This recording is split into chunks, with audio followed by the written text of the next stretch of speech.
আর তার মাঝে বৃষ্টি।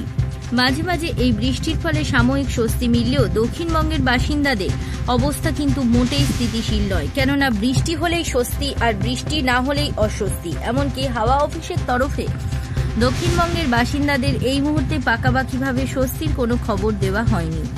চলতি বছর নির্ধারিত সময়ের বেশ কয়েকদিন আগেই ভারতের মূল ভূখণ্ডে আগমন হয়ে গিয়েছে বর্ষার। কেরলের মধ্যে দিয়ে ভারতের মূল ভূখণ্ডে বর্ষা প্রবেশ করার পাশাপাশি একই দিনে বর্ষার আগমন হয়েছে উত্তর পূর্ব ভারতের বেশ কিছু রাজ্যে। আবার তারপরের দিনেই বর্ষার আগমন হয়ে যায় উত্তরবঙ্গে। কিন্তু দুর্ভাগ্যবশত উত্তরবঙ্গের দক্ষিণ পশ্চিম মৌসুমী বায়ু এসে যেন থমকে গিয়েছে।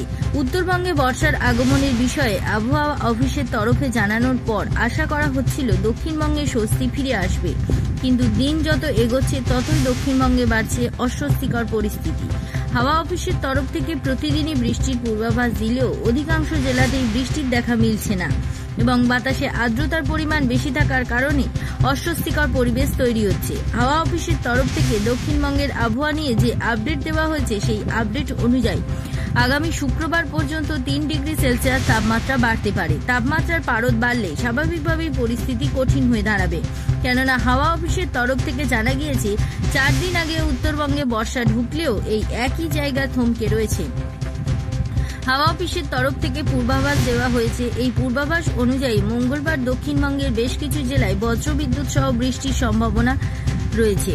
বুধবার দক্ষিণবঙ্গের প্রায় সব জেলাতেই বজ্রবিদ্যুৎ সহ ঝড় বৃষ্টির সম্ভাবনা রয়েছে। বৃহস্পতিবার থেকে বীরভূম, পূর্ব ও পশ্চিম বর্ধমান, বাঁকুড়া এবং পশ্চিম মেদিনীপুর নতুন করে তৈরি হবে উষ্ণ আর্দ্র আবহাওয়া। নতুন করে এই সকল জেলায় অস্বস্তি আরও বাড়বে বলেই হাওয়া অফিসের তরফে জানানো হয়েছে। ব্যুরো রিপোর্ট, জেলার বার্তা।